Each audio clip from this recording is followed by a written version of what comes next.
Hey everybody, welcome back to the program. Today I'll be unboxing the 40th anniversary edition of Moving Pictures by Rush, originally released in 1981. This is the Deluxe Edition 5 LP version. This comes courtesy of my friends over at Universal Music Group, so thank you for sending me this way.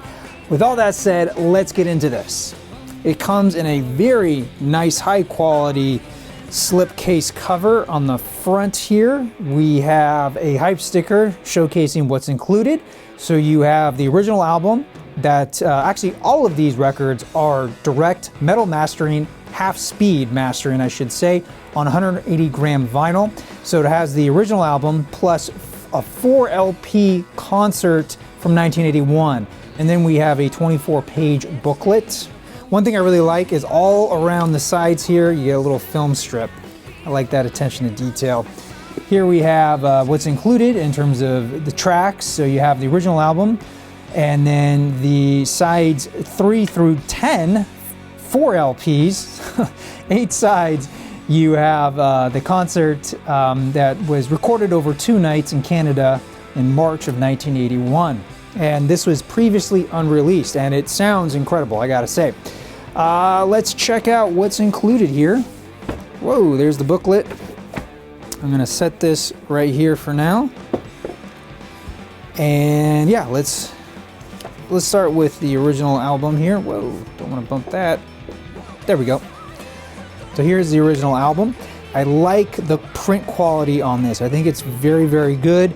And I love the fact that it has this spot varnishing. So the text and the photo are a nice high gloss versus the black being a matte, maybe even it's a semi-gloss. You know, it's an eggshell. Let's just split the difference, call it eggshell.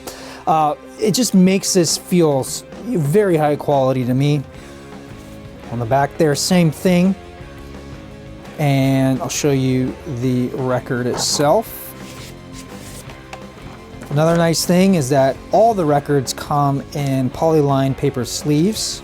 There is side 1, and there's side 2. And it also includes a lyric sheet with some photos. So the live concert is divided up into 2 gatefolds, so we'll take a look at the first one here.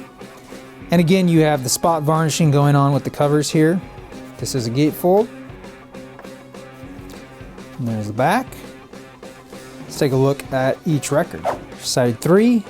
Side 4, and I really like the attention to detail of using film canisters.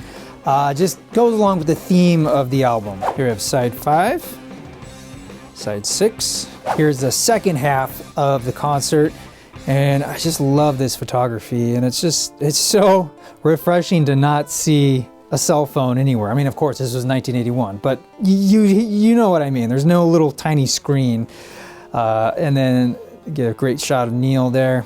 And on the back, let's show you the vinyl. Here is side 7, side 8, side 9, side 10. And lastly, let's take a look at the booklet here.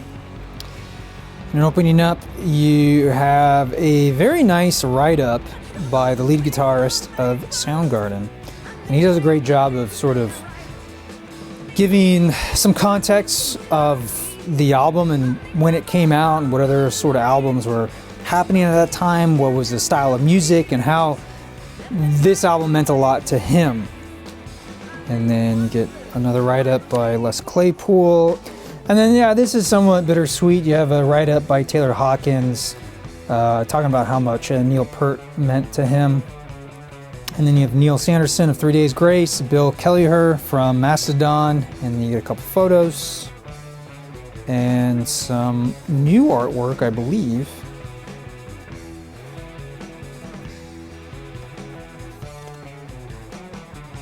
Love this UFO just hanging out there. Man, look at these. Look at these. Was that a bass with a electric guitar behind it, and then a 12-string electric? Oh man, so cool, man. I would have loved to have been at this show. But this album is the closest we'll ever get to that, right? So yeah, I had a lot of fun listening to this album, but I especially enjoyed the live album, and it was a real treat because Rush is one of those bands I've known about for years. I just never dived that deep into their catalog. And not only is Moving Pictures an excellent album to start with if you're new to the band, but this live concert is so well curated in terms of the set list and what they pull from their back catalog and the new songs, well, new to this time period being Moving Pictures, 1981. It's very well crafted. It feels, you know, everything makes sense logically from song to song, and so it almost acts as like a greatest hits in a way, a compilation. So it's very well done. Plus the fact that you know, to me, Rush's music can sound very complicated, and I'm not a musician at all. I mean, I can mess around on guitar. I used to play trumpet, but you know, their stuff sounds very complicated. And you know, there's things you can get away with in a studio, but then to take these songs and, you know, perform them very well in a live environment just speaks volumes to a band and their talent, and this is no exception. So it was really fun to listen to this. Yeah, so I really recommend getting into this 40th anniversary edition however you can. In addition to this 5 LP, there's also a 3 CD version, which is pretty much the same thing here, just in the CD format. And there is also a standalone single LP of the 40th anniversary edition of Moving Pictures, which includes one of 6 randomly inserted replicas of Neil Peart's hand-drawn lyric sheets. I think those are pretty cool. And there's also a Super Deluxe edition, which is everything shown here, plus a ton of extra feelies, a hardcover book, replicas of tour programs, posters, pens, a car, drumsticks, all kinds of stuff. So that's definitely for the super fans out there. And you know, the attention to detail that Universal Music Group puts into these Super Deluxe sets is really, really well done. I mean, I've had the opportunity to check out a few in the past, including the Who Sell Out, the Cat Stevens box sets. All of these I reviewed on the channel, so go check those out if you want to get a better idea of, you know, kind of the extra feelies that you get with these Super Deluxe editions. But yeah, can't recommend this album enough. It really is. Obviously, it's their best-selling album commercially, but I think it is a very, very good album. And yeah, do yourself a favor if you haven't checked it out, or even if it's been a while, revisit this album. You won't be disappointed. All right, everybody, that will do it for today. Be sure to let me know your favorite track off of this and what you think of this box set. Until then, thank you all so much for watching. I'm your Vinyl Geek, and I'll catch you on the flip side.